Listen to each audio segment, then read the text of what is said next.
한국인 교민들이 많이 사는 필리핀 앙헬레스. 사업가 지익주 씨는 지난 2016년 10월 자신의 집에서 괴한에게 납치를 당했습니다. 그저 살아있기만을 바란 가족들. 그러나 3개월 만에 들려온 건 지 씨가 숨졌다는 소식이었습니다. 그리고 알게 된 충격적인 사실. 지 씨가 필리핀 경찰청 건물 주차장에서 살해됐고 시 씨는 이미 화장돼 화장실에 버려져 있었다는 겁니다.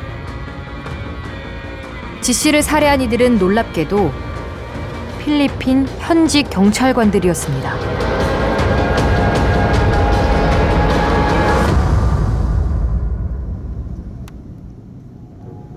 그로부터 2년 가까이 흐른 지난달 26일, 20대 한국인 남자가 또 살해됐다는 소식이 필리핀에서 들려왔습니다.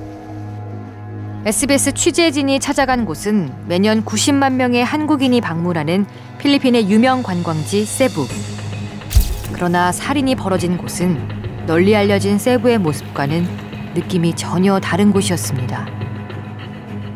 시내에서 차로 30분 이동에 도착한 허름한 모텔.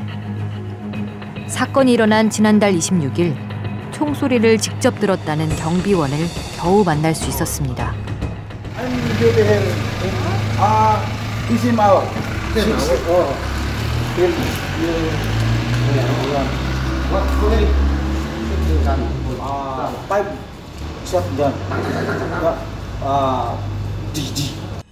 살해당하기 직전 한국인 남자의 마지막 모습과 총을 겨눈 필리핀 남자의 모습도 기억하고 있었습니다. After that, you Koreano, Papiluwi. What? I'm sorry. Beggar? Oh yeah. Beggar? Sorry. I'm no, do not kill me. The hitman. No. Three. Succeeded. 경찰은 숨진 한국인 이모 씨에게 총을 쏜 남자가 이미 다른 살인 사건으로 수배 중인 인물이었다고 말했습니다. 사건 발생 17일 만에 체포된 범인은 카사도라는 이름의 35살 필리핀 남자. 그는 이 씨를 향해 권총을 무려 8발이나 쐈습니다. 숨진 이 씨가 자신의 여자친구와 부적절한 관계를 맺었다고 주장했지만 사건 현장에서 마약 영수증이 발견되는 등 마약 범죄 정황도 있는 상황. 정확한 범행 동기는 아직 밝혀지지 않고 있습니다. 세부에서는 지난 2월에도 한국인이 총에 맞아 숨졌습니다. 한 식당을 운영하는 40대 한국인이 승용차를 운전하고 가다가 오토바이를 타고 가던 괴한이 쏜 총에 맞아 숨진 겁니다. 한 가족에게 지울 수 없는 상처를 남긴 끔찍한 범죄. 취재진은 수소문 끝에 어렵게 유가족을 만날 수 있었습니다. 퇴근하던 길에 거의 다 와가지고 그렇게 됐다고 하더라고요. 왜 변을 당하게 됐는지. 그러니까 그걸 모르겠어요. 그러니까 이게 저도 답답한 게 다른 거 다 필요 없으니까 왜 죽였는지 그것만 밝혀달라. 네, 그것만 알고 싶다. 정말 죽을 이유가 없는 사람이 죽어서 왜 죽었는지. 하지만 진척이 없는 수사.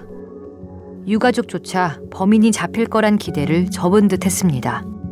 영사관에서도 얘기를 했어요. 뭐 빨리 밝혀줘야죠. 우리가 최대한 잡겠습니다. 네. 뭐 이런 소리를 했을 때 그랬어요. 사실은 안 믿는가 봐. 왜 그렇게 판단하셨어요? 여기서 그렇게 해서 잡힌 사람 별로 없고요. 필리핀 경찰들도 못 잡을 거고 제 생각에는 한국 경찰청 소속으로 필리핀에 파견된 한인 사건 담당 경찰관은 필리핀 현지의 수사 사정에 대해서 이렇게 말합니다. 일단 숨을 곳이 너무 많고요. 범이 많다 보니까 어디로 뭐 가버리면 그걸 추적하기가 또 힘들고 누구를 추적해서 검거할 수 있는 수사의 인프라나 환경이 우리나라에 비해서는 확실히 좀 구축이 많이 안 돼 있죠. 필리핀에 사는 한국인 교민은 모두 9만 3천 명. 치안이 불안하다 보니 교민들 대부분은 보안이 좋은 일종의 타운하우스인 빌리지에서 살고 있습니다. 12년 전 필리핀에 온 황인영 씨도 이민을 온 뒤 줄곧 이 빌리지 안에서 살고 있습니다. 현관문을 열어주는 것조차 조심해야 할 정도로 불안한 곳. 황 씨는 알고 지내던 교민이 몇 년 전 끔찍한 일을 당한 사건도 또렷하게 기억하고 있습니다. 그날도 보니까 마사지 살을 부른 것 같은데 딱 넘어져 있는 자세가 자연스럽게 문 열어주다가 딱 그런 거 보니까 그래서 그런 부분이 안타까운 거죠. 그 사건은 한인 금품을 노린 강도범죄로 보시는지요? 네, 전 그렇게 봅니다. 범인이 잡혔지만 처벌을 받았는지는 모른다는 황 씨. 유가족이 장례만 치르고 한국으로 돌아갔기 때문입니다. 필리핀은 우리와 법 체계가 달라 범인이 잡히더라도 피해자 측이 고소를 하고 소송에 참여해야 재판이 진행됩니다. 만약 피해자들이 적극적으로 재판에 참여하지 않는다면 어떻게 되는 걸까요? 피해자분들이 어떤 동의나 협조를 해주지 않는다면 그 사건은 기소가 됐다 하더라도 재판의 과정에서는 디스미스가 되겠죠. 기각이 되는 거죠. 그 사건과 연루되어 있던 피의자들은 석방이 돼서? 네, 석방이 됩니다. 지난 2013년부터 지금까지 필리핀에서 일어난 한인 피살 사건은 42건. 이 가운데 살해범에 대한 재판이 진행되고 있는 경우는 단 4건뿐입니다. 전체 한인 피살 사건의 10%도 안 되는 숫자입니다. 사업가 지익조 씨를 살해한 필리핀 경찰관들을 상대로 외로운 소송을 벌이고 있는 부인 최경진 씨. 최 씨는 여전히 앙헬레스의 집을 떠나지 않고 있습니다. 추모식 때 썼던 사진인데 이게 되게 특별한 사람이거든요.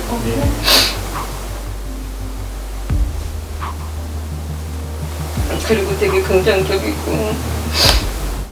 18년 전 필리핀에 와서 인력 회사를 운영하며 살던 최 씨 가족. 그녀는 아직도 자신의 가정에 닥친 비극을 믿을 수 없습니다. 저희 딸은 그냥 그 사건 한 달 지나서 그냥 귀국시켰고요. 저만 남았어요. 저는 갈 수가 없더라고요.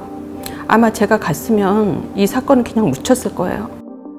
남편이 납치된 뒤 하루하루가 악몽 그 자체였습니다. 저희 신랑이 납치되는 거를 봤다고 자기가 그걸 비디오를 핸드폰으로 찍은 게 있대요.